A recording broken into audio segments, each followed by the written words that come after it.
Welcome back to GA Fan TV. My name is Aaron. I'm delighted to be joined here by Seamus Brady from the Play on GA podcast. We're going to be running through all the weekend's big talking points from various different club championships. We'll be looking at the two games from the Dublin Club Senior Football Championship, some of the results from Mayo, and up and down the country as well. I do think even some games are still even going on right now as well, which is absolutely crazy, but we will run through as much as we can, all the talking points. Certainly a lot of talking points. Knockmore defeated in Mayo. They're out of the Mayo Club Senior Football Championship. Obviously, the last year's champions, Padraig Pearses, being knocked out as well. Last year's Connacht Club champions, and Kilmacud Crokes and the Fianna advancing in Dublin as well. Just a reminder, we're brought to you by Declan Kirby, GA Star, the best children's GA book out there in the market at the minute. You can find it on Amazon, Eason's, all good bookshops as well. So make sure to check it out when you get a chance. Seamus Brady, how's things? Good, Aaron. Yeah, good to be back. I think you summed it up pretty well there. Like the fact that there's still games going on. I think that illustrates how hard it is to keep up with all the action that's going on. I mean, like, 32 club championships going on at the same time. Like, there's headlines popping up left, right, and centre from all of them. I mean, you've got the Connacht champions of last year, Padraig Pearses, they're gone. You've got Knockmore, Mayo champions, they're gone. Like, surprise after surprise. And then even teams that, that didn't get eliminated. You look at Kilmacud, like, taken to a penalty shootout there in the last round. Like, the drama is just left, right, and centre. So hard to keep up with, but definitely enjoying trying anyway. And we're going to have a good chat now about these guys. Yeah, absolutely. And I'm just seeing there, Kilmacud actually into the down football final there. They've come through a Mayo Bridge test. It was 3 points to 1 at half time. So clearly great entertainment there on a Sunday evening for all supporters of both clubs. A lot of there. hand passes. Yeah, attending that game. I can certainly imagine what type of game that was. I mean, Stephen Poacher is the Mayo Bridge manager as well. So I'm sure that made for good entertainment, but it was Kilmacud who got the victory in the end in that one. I suppose we'll start with the Dublin Club Football Championship and some results there. And I suppose obviously looking into this one maybe in a bit more detail, I suppose, given the fact that we're obviously both from Dublin and certainly both more familiar with both sides. With both games that were on display at the weekend. It was the Fianna 114, Ballyboden St. Enda's 7 points. I was saying to you off air, I mean, this was a bizarre game in many ways because Ballyboden St. Enda's didn't score until injury time of the first half. They barely had any chances, just didn't look involved at all. At one stage, it was 10 points to 0 in favour of Na Fianna. Like, just an absolute mad game. Fair play to Na Fianna, and for Ballyboden, like, just another bizarre result that we've seen far too often from them in the last few years. Yeah, like, they're such a weird team in the sense that you look at their team on paper. Okay, they were missing Robbie McDade, they were missing Ryan Basquel, they were missing Aaron Waters. But you still look at the team, they've got Michael Darmacawley there at midfield, they've got Colin Basquel at centre forward, they've got Ross McGarry in the inside forward line, they've got players of the calibre of Conor Keeney and all on the bench. To go 32 minutes without scoring in a club semi-final at that level, you've absolutely no complaints. You do not deserve to win that game. I think Na Fianna do deserve credit for their part as well. I thought they got the matchup spot on. I thought Owen O'Dea, Owen Merchant, Johnny Cooper, I thought the three of them were magnificent. In particular, I really like Alistair Fitzgerald as well at right half back. He was really good against us in the quarterfinal. And then, of course, Adam Rafter as well, Dublin under-20 fullback, and he's shown that he is more than comfortable playing in the half-back line as well.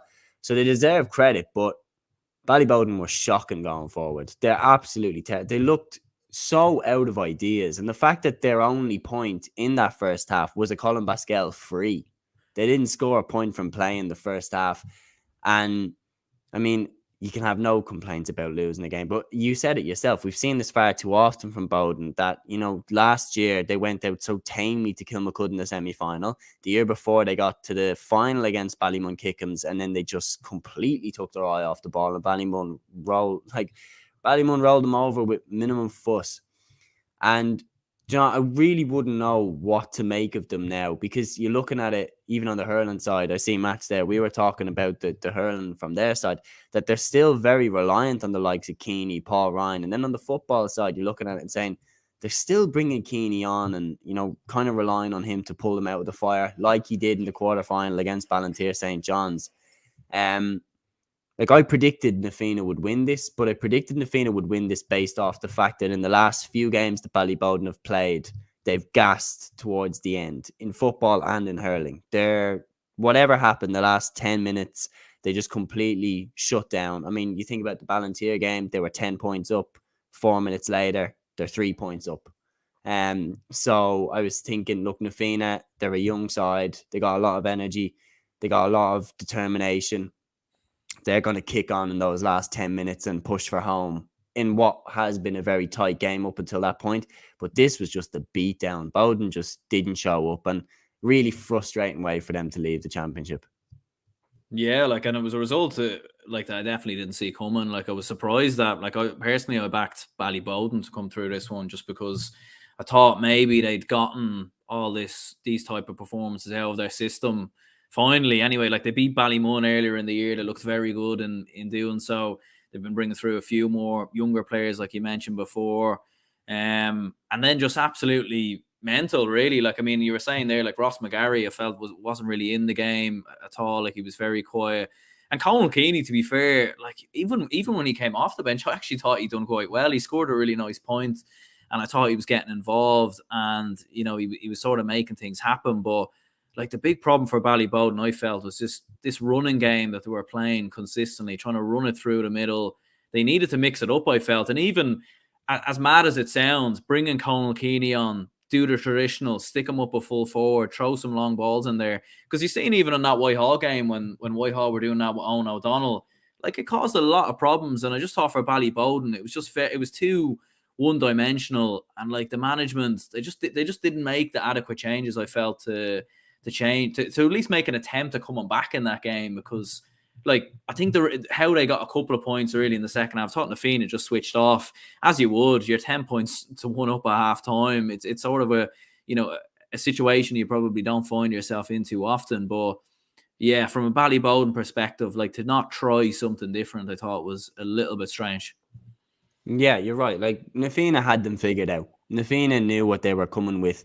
And for Ballybowden to definitely have watched the quarterfinal against Whitehall that Na Fianna played, and to not take anything from that game, to not say, well, look, what did Whitehall do that caused Na Fianna a lot of problems? They put, as you mentioned, a lot of direct ball in on O'Donnell, which caused so much problems. And you mean, myself and yourself are both saying, if Whitehall had been more clinical, it could have been Whitehall in this semi-final against Ballybowden. So the fact that Bowden must have watched that game and just took nothing from it and continued to run into the same wall over and over and over again, persisting with this running game, when, you know, the option of Keeney is there on the bench, springing from the bench with all the experience that he has, and he has the gas tank to go a full 60 minutes. He's still in incredible shape.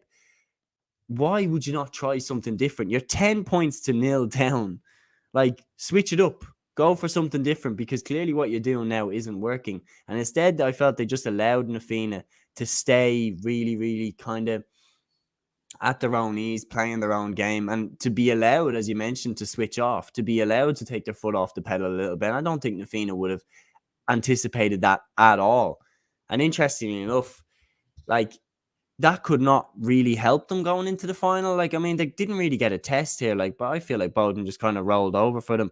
The goal at the end there, like, coming towards the end of the game, the goal from David Lacey, I feel like that sealed what was so obvious, that Na Fianna were clearly the superior team. The goal from Lacey was kind of the icing on the cake. It was the final nail in the coffin for Bowden. But right from the start, I just thought, you know, they got their matchups wrong in the forwards for Na Fianna. I thought Conor McHugh looked electric again.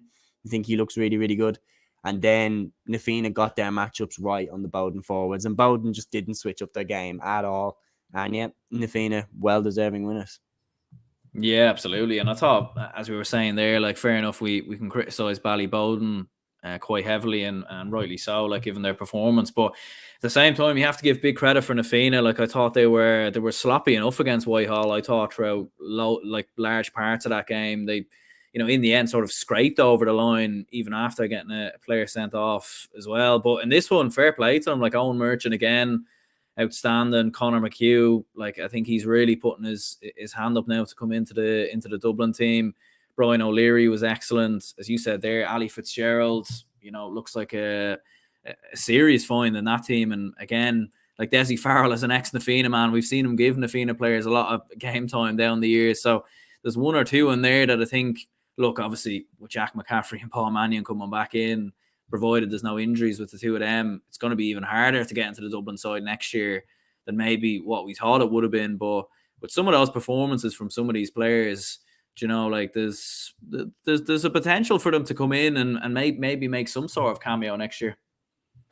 Yeah, without a doubt, because I mean, you're looking at a Dublin team as well that like James McCarthy now is the wrong side of 30. You've got lads there that are moving on a little bit, and right half back, Dublin will miss a lot if McCarthy goes in the next couple of years.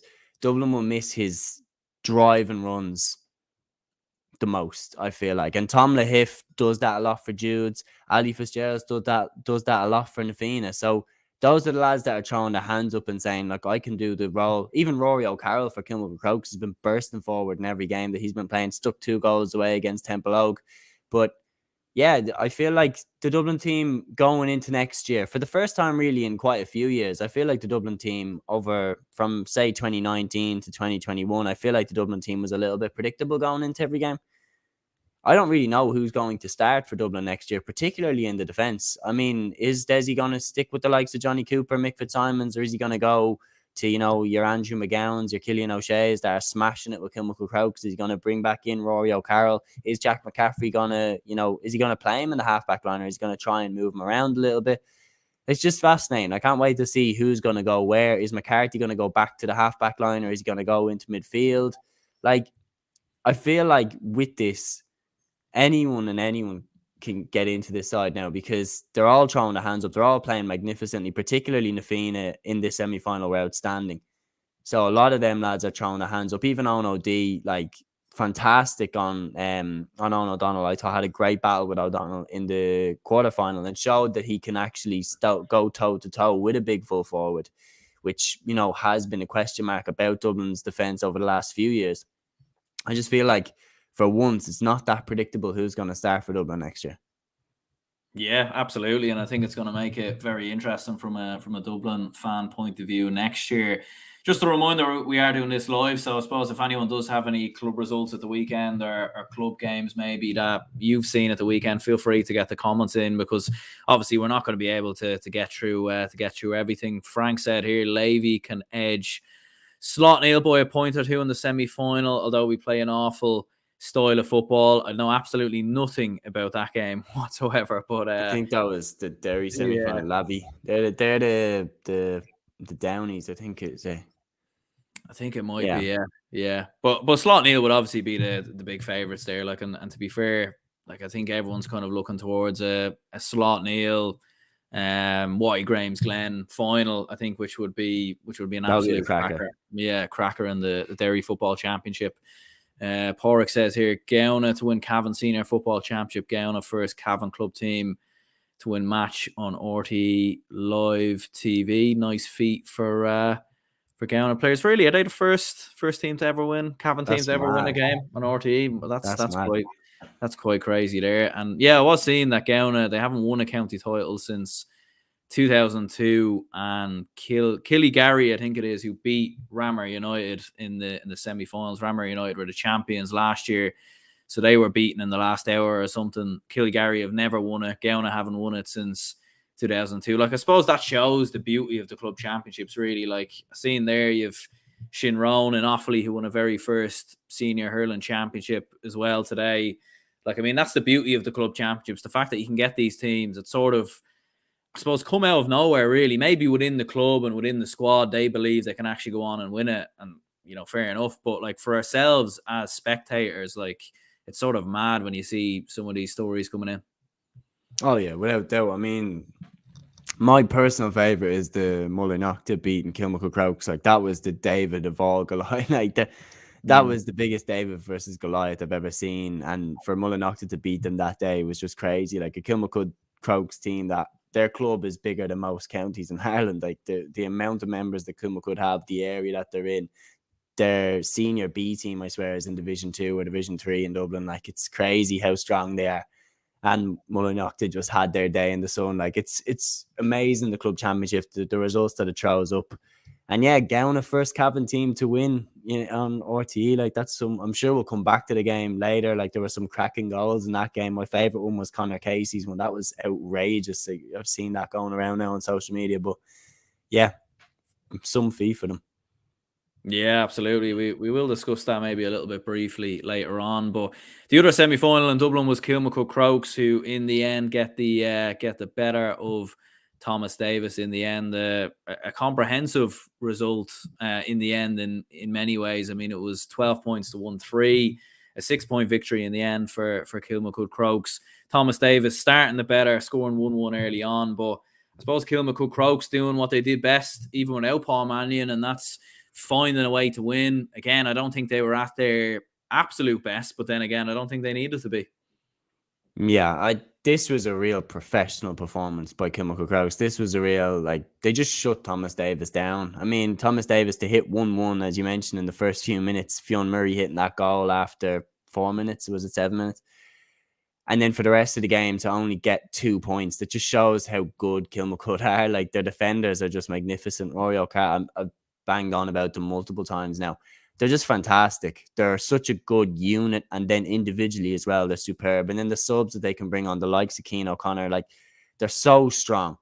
And for Thomas Davis, I was actually predicting Thomas Davis to give Crokes one hell of a game, because I was looking at it saying, like, Thomas Davis have pretty much the exact same team in the league as they have in the championship. They got to the final in 2019, and they took out Kilmacud Crokes en route to that final in 2019 when Crokes were the defending champions. People forget that. I was saying, look, they have the likes of Adam Waddick. They have the likes of Cian Murphy, who do have Dublin experience. Fionn Murray as well was on the under-20s. I was saying, look, like, I think they're going to cause them more problems than people think. And when the early goal went in, I was thinking, like, God, like, Crokes are in a game here. And then they just shut them down. They just shut them down. Shane Walsh kicking 8 points as well. I mean, we knew he would have a huge say on who was going to win the club championship. And, like, Mannion's fitness obviously is absolutely imperative, but Crokes have probably one of, if not the best forward in the country right now, right up there with David Clifford, in my opinion. So, like, to have Mannion and Walsh potentially in that final is just unthinkable for a club team. But yeah, I think he was absolutely outstanding, kicking 8 points against the Thomas Davis defence, which is magnificent. I mean, you've got Gavin Carruth there at the back, who absolutely shut down Kieran Kilkenny in the quarterfinal. Like, for Walsh to perform like he did with all the eyeballs on him, and for Crokes to perform like they did with all the eyeballs on them, fantastic. Yeah, I mean, it was a brilliant performance again from Shane Walsh. I mean, I think it was a 10 to 12 minute spell where I think he hit 4 or 5 frees all in a row. I thought some of them were quite soft now, to be fair, but at the same time, like, he was just nailing every single one of them, and it was just it was brilliant to see, really. Like I feel like Shane Walsh in this Kilmacud Crokes team is nearly like a cheat code or something. Like, it shouldn't even be legal, to be honest with you. But look, I mean, they were absolutely brilliant. And even without Paul Mannion, like, the crazy thing is, I obviously knew Paul Mannion wasn't playing because he was injured, and like I knew that going into the game. But after about 40 or 50 minutes, I'd completely forgot that they didn't even have him in the team. And that just goes to show just how good that they are. Like, and I see there, like, that Paul Mannion's going to be missing, I think, for the county final versus Na Fianna, which is a huge blow. But at the same time, like, Kilmacud Crokes are still going to be going in as favourites, even without one of the best forwards in the country. That just shows how good they are. Oh yeah, they're just ridiculously talented up there. You've got the likes of Darren Mullen, Hugh Kenny, Shane Cunningham, like, people that didn't even start the other day. Like, as you mentioned, Mannion, Shane Horan plays for Offaly senior footballers. He didn't start. Like, the level of talent that they have was just ridiculous. So to say that even without Paul Mannion, you could probably say that they have the best forward line in the Dublin Club Championship. Like, I mean, like, who's got a better forward line than that front six that went up against Thomas Davis there? Like, Na Fianna obviously have plenty of talent that has come through the Dublin under-21s and so on. But they haven't proven themselves yet really at senior, I would say. Like Aaron Byrne definitely has made a stamp with the Dublin seniors, but the likes of McHugh, James Doran, like they've been coming for a good few years. McHugh's been in and out of the Dublin seniors. James Doran and Brian O'Leary, like we know all about their pedigree at the underage sides. They'll probably come good into the Dublin seniors over the next few years. But Crokes right now, if you're talking experience, been there, done that, like it would be hard to find a better forward line in the Dublin Club Championship, even without Paul Mannion, which is bizarre to be able to say. Yeah, I mean it is crazy. Like when you look at the talent levels that they have, and even Darragh Mullen as well. I've been saying should, get another crack at the Dublin team. I mean, there's a lot of players definitely putting their hands up over the last couple of weekends, which is great to see. In fairness, who would you be tipping then for that final at this moment in time? Like I think the Fianna will definitely run them close and push them. But it's a hard one, really, like to see how Na Fianna can stop Kilmacud Crokes, even without Paul Mannion. Look, maybe he might, come off the bench or something. Maybe he might, be fit potentially by the time the game comes around. But I did see the manager's chat after the game, Robbie Brennan, and he was saying that he's most likely not going to be there. So, I mean, but who would you be tipping at this moment in time for that final? Kilmacud Crokes, I think, but very, very close. And I could definitely see Na Fianna turning them over because Na Fianna have so much hurt by what Crokes did to them in the Dublin hurling final last year, like leaving it to the last puck of the game to deny them winning the championship. So they'll have all the motivation in the world to beat Crokes. But in my mind, with Shane Walsh, with Darragh Mullen, with Hugh Kenny, like Na Fianna, as I mentioned, the defenders, I think the matchups are going to be so interesting. Will they put Owen O'D on Shane Walsh? They probably will. But then if Mannion, like this, that could be a decoy. How many times over the years have we seen managers say, oh, he's not fit, oh, he's out. And then 5 minutes before throw in, he's back fully fit and he's running around. And then the opposing manager has to pick someone last minute to mark him. If I was the Na Fianna coaches, I'd be 100% sitting down and picking someone to mark Paul Mannion just in case he is there. And if it's not Owen O'D because he's on Shane Walsh, well, then have someone ready. Have a Johnny Cooper, have an Owen Merchant ready to just pick up Mannion. Because, like, you can't assume that he's not going to play. There's a lot of motivation for Crokes in saying, oh, yeah, he's not going to play. And so that Na Fianna take their eye off the ball with that one. But I think Crokes can shut down Na Fianna's threats better than Na Fianna can shut down Crokes' threats, if that makes sense. I feel like Crokes have Andrew McGowan, Rory O'Carroll, Killian O'Shea. They can throw them onto Na Fianna's danger men that have done the damage. And Crokes have already flexed that they can kick a ridiculous tally against Temple Oak. And the scores were coming from all over the pitch that day. So I feel like just because Crokes, again, have a little bit more experience and they got hurt so badly last year falling at the final hurdle, I'm going to go with Crokes by the bare minimum, 1 or 2 points. Yeah, I'd have to lean towards that at this moment in time as well. And I think another thing we're pointing out is Na Fianna did give away plenty of frees against Ballybowden that were in shooting positions, scoring positions, but for whatever reason, as we were saying earlier, Ballybowden just weren't taking the opportunities, weren't taking the shots on.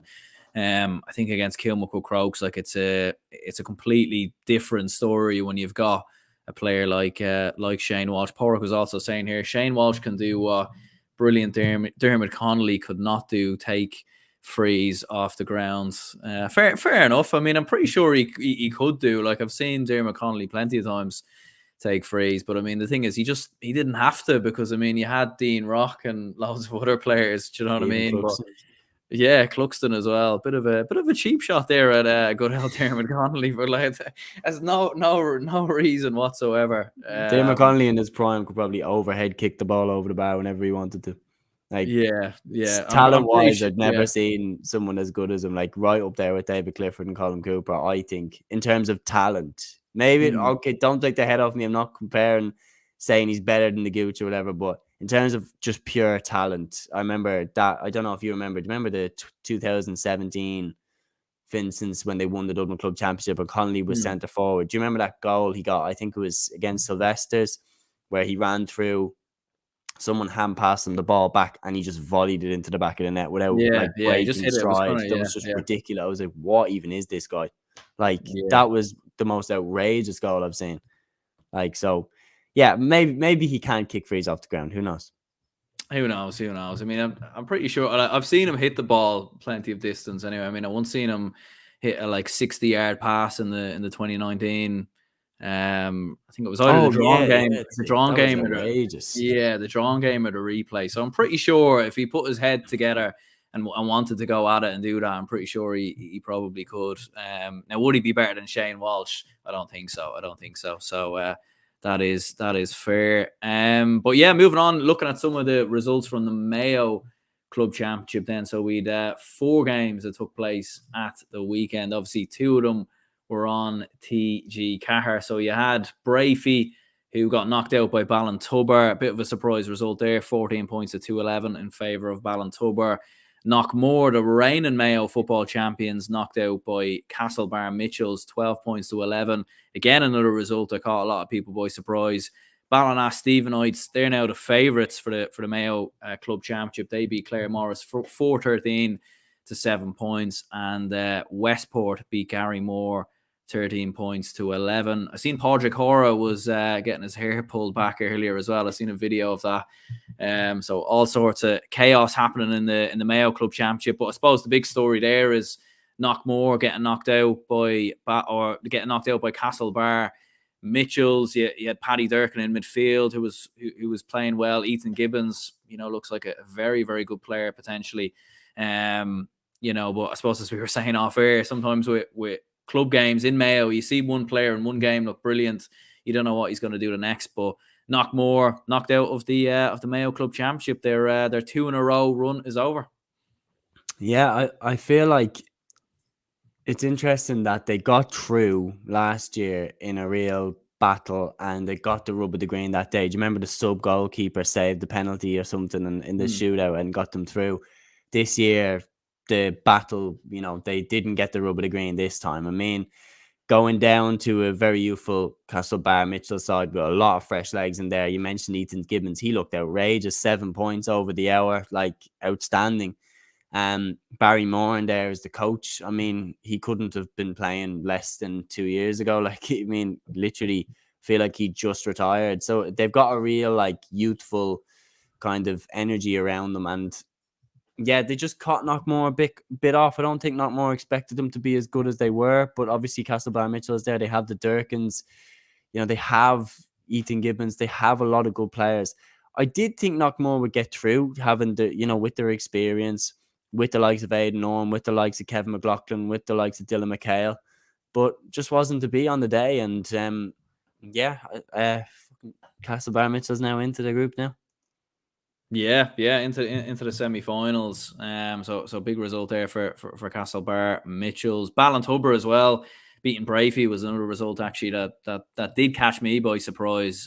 Given the talent levels of Brafey, I was only kind of keeping an eye on the game, and I obviously haven't seen much of Brafey. But when you see the O'Shea's in there and Robbie Henley and some of the talent that they have, but Killian O'Connor coming back. He either scored 1-4 or 1-5. I don't know. On 42, it says he scored 1-5. On TG Cahir, he scored 1-4. I think the story of the day either way is great to see him back from injury, fit and fire and scoring. And Ballintubber are in with an outside shout as well. Yeah, and like O'Connor's one of those that like you always kind of feel a bit sorry for him because he always seems to get into a rich vein of form and then he gets injured. Like 2020, that run up into the final, that was the best I'd ever seen him play. Like, and I think if Mayo had won the All-Ireland that year, I think he would have been a shoe-in for Footballer of the Year. I think he was outstanding, particularly in the semi-final against Tipperary. He looked mean. He looked hungry. I remember at the time thinking, like, this is the best I've ever seen. Killian O'Connor, like, he's going to cause some serious problems for this Dublin defence. And in this game, he was outstanding. He absolutely led the line for Ballintubber against the Brafey side that you mentioned. Obviously, the O'Shea's, Henley. Like, Brafey seemed to be a weird one. On paper, they have all the talent in the world, but they just can't seem to put it together to clinch a Mayo title. I mean, have they won one in the last 5-6 years? I actually wouldn't know. Like, wouldn't be able to speak they've actually to it, never won one, would you believe? Yeah, that's mad. Like, for a team that has the talent that they have, they just haven't been able to get over the line. Maybe it's a case of that they're over-reliant on the O'Sheas, and apart from that, they don't have that much around them. But the O'Sheas, definitely get singled out every game that they play. But, I would think, like, maybe Ballintubber just had more threats, even though with Cillian O'Connor, like, they probably had more threats around the field, whereas Brafey were very reliant on the O'Sheas. Yeah, I think so. Like, and I think like the comparison really that I've used a lot of the time with Brafey is even Ballymun in Dublin, where they've got the spine nearly of their inter-county side in their team, but for whatever reason can't seem to put it right as well. Now I know Ballymun have won a couple of county titles, 2013 and most recently in 2020, but a lot of the time I think as well it's just a lot of those lads not being available during the league and then coming back for championship and not being able to sort of blend into the team properly. It's a strange one, really. I suppose they only kind of know themselves. Well, to me, it was no surprise that they won it in 2020 when they were able to have their team together for the same amount of time as every other team. I mean, you're talking 8 or 9 lads that were involved in the Dublin team around 2013 to 2020. Like, that's an absolutely outrageous number. Like, even lads like Jason Whelan and Davy Byrne, had been involved in the fringes of the Dublin team over the years. They had so many lads that would be in and out of the team for club games and stuff like that. So, yeah, it must have been really hard to get the balance right. Maybe it's similar with Brafey, but yeah, Ballymun, like, in terms of on paper, every year that they didn't win it, they pretty much had the best team on paper in the championship. It was mad. Yeah, and I just wanted to touch on the 2 relegation games as well. Well, one game in particular, but it was the first game, first of all, the Neil 1-8, Bala 2-10. So congratulations to Bala there. But the other game was Bala Doreen 6-8, Davids 2-8, and it was Andy Moran's final game playing for Bala Doreen. He scored 3-3, which is an outrageous tally. I don't know if he's been doing that for the entirety of the championship, but it nearly makes you wonder. Maybe he should, maybe he should just line out for Leitrim next year. Do you know what I mean? Maybe he should just become player manager or something of that nature. But yeah, some tally to finish up on, and kind of a fairy tale. Well, not a fairy tale ending because they didn't win, a county title around like that. But they avoid relegation, and what a player, what a servant, and 3-3 in your final game at senior level. That's not too bad. Yeah, not a fairy tale ending, but a very wholesome ending, a very, very happy ending. He's absolutely proved himself. I mean, Footballer of the Year 2017, he was outstanding that year. And what I always kind of thought about Andy Moran and what I always respected about Andy Moran was I feel like he wrung out every little bit of talent that he had. I feel like he got the best out of everything that he could do. I feel like he was so professional. Every game he went into, he had the right attitude and he just went about things the right way. So I've always had the most respect for Andy Moran. And, 3-3 at the age that he is, in the stakes that game was, big respect. Yeah, absolutely. Gavin also says here, up Strokestown, great win against Oran with a man down with 2 goals. Roscommon, dark horses. Yeah, they very well could be. But I mean, another team that could be dark horses for Roscommon, or possibly even further than that, was Roscommon Gales, because they produced, I suppose, one of the big stories of the weekend. They beat Padraig Pearses in the end with a huge result to knock out the reigning Connacht club champions, reigning Roscommon champions as well. They were my pick. I remember when I done a video earlier in the year, just looking at, potential champions from different counties and also provinces. And I thought they'd come through Connacht again, just because they had that sort of grit and determination to find a way last year. But yeah, that was a big story. Yeah, that's massive, because if you look at it, like, it's kind of built for Pearses. I mean, you've got the Daly brothers in there, like, that are absolute pit bulls, like, and they love nothing more than a dirty, rainy day to play a game on. They love that. Roscommon have been absolutely fantastic in those conditions over the last few years, mainly because of the Dalys. And it didn't really surprise me at all that they took out Mount Bellew when the conditions were as bad as they were. And I think they were 1-2 to no score up pretty early on, and Jack Tumulty's goal Pat Flanagan's still there as the manager. Like, it's no wonder. Like, I would have tipped Padraig Pearses to go and win Roscommon again. Like, I thought, they're in a great position to do it. And the early second half goal from Keane Connolly for Roscommon Gales, massive kick on for them. And yeah, Pearses are out. I definitely did not see that one coming. No, definitely not. And just looking at some other results there. So it was Roscommon Gales 111 to 1-6, but it was St. Bridget's 212, Clan na Gael 112. You had Tulsk Lord Edwards 13 points beating Elphin by 1-7 there as well. Interesting, St. Bridget's there going through. Obviously a team I think most people remember quite well from that 2013 All-Ireland club win. So it'd be great to see them get a crack at another All-Ireland club championship potentially as well. Just looking at the game that was obviously on RTE yesterday, and it was a very entertaining game. Great advertisement, I felt, for Cavan club football. It was Gaona United 2-12, Crosserlock 2-11. Big result in the end for Gaona. Great result. Conor Casey, I think definitely putting his hand up to potentially come into the Cavan side. Very entertaining game. Great promotion for Cavan club football. Yeah, without doubt. I mean, 3 outstanding goals in the game as well. I mean, we mentioned about Conor Casey's goal, picked it up on the 45, ran through about 3 defenders from Crosserlock, stuck it in the top corner. Absolutely sensational goal. Conor Madden's goal as well, early on. Great catch, turned around, buried it in the net. And he's always been one that I would have looked at as, this guy has some serious potential here. Like the goal that he got against Donegal, pure poacher's instinct. But then the goal as well from Crosserlock at the end of the half to level it up at half time. Stephen Smith straight into the top bins. Like, fantastic finish by him. Then Peter Smith's penalty, in the second half leaves 1 point in it. The drama was absolutely outstanding. And, for Oisin Pearson to hold his nerve in those conditions, with, the stakes that we're at, for him to nail that free in Breffni Park with that atmosphere after the game that had been, huge respect and outstanding game. Yeah, you're right. Great promotion for Cavan club football. Yeah, I mean, and tough conditions as well. Like, I mean, it looked, the rain was obviously pelting down. And sometimes with a lot of these games, on an evening, on a Saturday evening, especially in the great province of Ulster, you can get a lot of these games that can be quite dull affairs. And I will be honest, I didn't expect to see the greatest game of football, but it did turn out to be quite entertaining nonetheless. Fergal to say, brilliant game on RTE last night.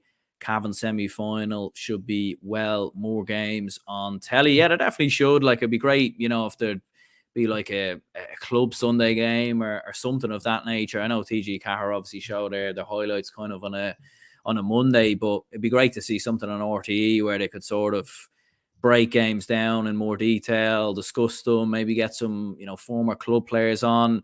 I just think it would make the club scene more entertaining, and obviously it would probably make life a lot easier for me and you as well, as trying to, catch up on all these club games that are going around all the country, Oh yeah, without doubt. I think it's coming. I think eventually they will go for, a club Sunday game, especially now with the split season and the attention that the club championship is getting. I feel like it's only a matter of time before someone does it. So RTE, hopefully, they come to their senses and they, market the club championship the way that they should. But yeah, we will see if they make the wisest decisions. We get one show per week. That's a different debate in itself. The coverage should be way more than it is. But yeah, I think eventually they'll do it because the split season will just draw so many more eyeballs if they have a club Sunday game style, and it will only be good for the game. Yeah, just running through some other results here then. So in the Derry Club Championship, it was Levy 113, Ballinderry 1-7, Slot 16 points, Swatra 6 points, and just looking at the Carlow Club Championship as well, big result there for Palatine winning the Carlow Club Championship there as well. Just looking through Sligo, so big win for Turlestrane over Shamrock Gales 113 to 111. St. Mary's beat Drumcliff by 217 to 120. Curry with a result in there as well, 211 to 19 against Cool Lane. And yeah, I think that's kind of the main bulk of the results from the weekend. Upper Church Drumbain actually got a big result against Knockmore Castleiney, 112-111, and they'll play Clonmel Commercials in the Tipperary Club Senior Football Championship. So it's definitely heating up. It's getting to the latter ends of the championship, and Padraig says here, I'm calling it now. Kilmacud Crokes v Mount Belly Moylock All-Ireland Club Football Final 2023. There we go. You've heard it here first. I mean, I think Kilmacud Crokes are definitely going to be there anyway. Mount Belly Moylock, what do you think about that? Are they going to be joining them in the final? I think that would be a cracker of a game. I really do. I think that would be a cracker of a game. I hope that ends up being the final from a stylistic point of view. I mean, two teams that play really attractive styles of football, two teams that would bring in some serious eyeballs. There's a lot of hype around Mount Belly Moylock. We don't need to talk about, Kilmacud Crokes, the amount of hype that's around them. You have the added dimension of Shane Walsh being from Galway, playing against Mount Belly Moylock. Like, it would be really interesting. That'll be one hell of a final. Obviously, you have other teams like St. Finbarrs that, moving along very nicely there in the Cork Championship. You've got, who knows who could come out of the Kerry Championship. Will Austin Stacks be a bit smarter this year? Will they've sharpened their attack more this year? And then there's obviously the dark horses. Could Nafina beat Kilmacud Crokes and go on a run of their own? Could Glen with Conor Glass and Emmett Bradley, could they go on, deeper run? Could Kilcoo come again?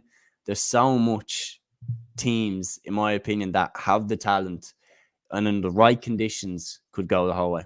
So it's so fascinating to see. Yeah, and he did actually just remind me about the Cork Club Championship. That was definitely something I forgot about or missed, because I mean, there's so much club football championship, hurling championship games going on left, right, and centre.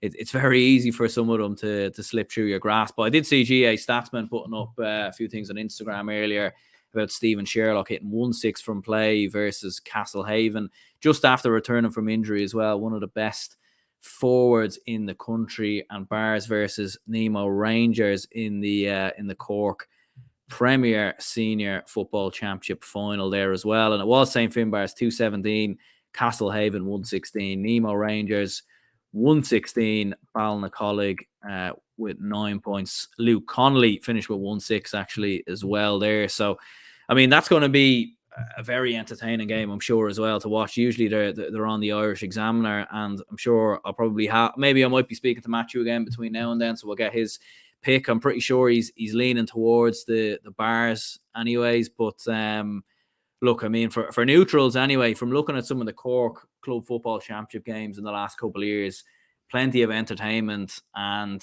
when you consider Nemo Rangers were the dominant force in Cork for so long, like it's going to be an interesting game, that one, I reckon.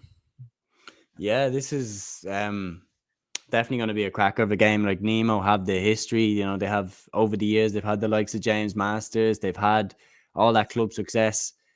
Coming up against the Finbar side that are really could set an era in Cork football. I really do think that they have the ability. They have the likes of Ian Maguire. They have the likes of Brian Hayes, Killian Myers-Murray, Stephen Sherlock.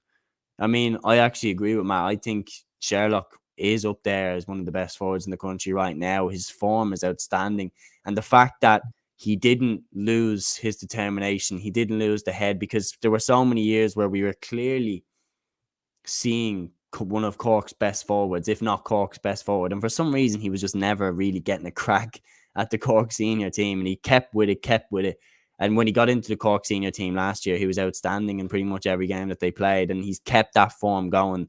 1-6, outstanding return in such a big, crucial game against Castlehaven. The rivalry that's built up between them two. I feel like he's going to carry that into the final. I'm tipping Nemo to be beaten here by Finbarrs. Yeah, I did back Nemo before a ball was kicked, and I haven't seen any of the Cork Club Championship so far this year. So I think I'll probably lean towards staying with Nemo Rangers for that one. But I think Finbarrs are probably going in as serious favourites. And when you do have Stephen Sherlock doing what he's doing, scoring 1-6 from play, I remember seeing him as well against Dublin in Croke Park in the All-Ireland quarter-final. He was brilliant in the first half. So I think he's been outstanding. Before we finish up, what's been your club moment of the week? Did you see and flying around on social media that caught your attention, or anything big like that? I suppose we don't have any own points or John Terry-esque penalties this time around to make ourselves laugh. Although I'm sure they'll probably come out in the next few days. But yeah, anything that kind of caught your attention? For me, the goal, Conor Casey's goal, that's my moment of the weekend. I think when you're looking at it, like, that could be the moment where we see a new star forward. Like, he really looked the part in that game. He was outstanding. He was fast. He was strong. And the thing that I liked about him was that he had the bit of the Tommy Conroy about him where he was just direct. Like, I'm going for goal here. Like, he put the head down and he just went for it. Like, and, you know, what a finish. And to do that in front of Mickey Graham, I'd be stunned if he's not in the Cavan panel, you know, for the league at least, especially, you know, the conditions, and for him to thrive like that. Fantastic finish into the top corner in those conditions. Yeah, that's my moment of the weekend. Absolutely. Jack Nolte says here, unreal hurling weekend too, but this prob football only. We are just mainly focusing on the big results, really, kind of, or the big talking points, regardless of whether they're football or hurling. I mean, I did see Shinrone won the Offaly hurling title, and fair play, you know, first ever Offaly senior hurling title. Clock Balacolla, obviously big win there, and in Laois as well, but mainly just focusing on the big results and big talking points. I suppose my own, you know, sort of moment of the weekend, probably Andy Moran's 3-3 again, you know, for Balladureen. Like, doing that is absolutely outstanding. And shout out to Mossy Quinn as well, at 40 years of age for St. Vincent's, you know, absolutely shooting the lights out at different times as well. So it's great to see some of the older lads still going at it. But yeah, Seamus Brady, much appreciated. Make sure to check out Play on GA as well when you get a chance. I'll be over there to review the Dublin Club Football semi-finals as well. So make sure to check that out if you want to see a bit more of us. So yeah, Shay, very much appreciate you coming on. No worries, Aaron. Thanks for having me on again. No bother at all. And yeah, if people can subscribe as well to the channel, hit the like button, be much appreciated. And we'll speak to you all later.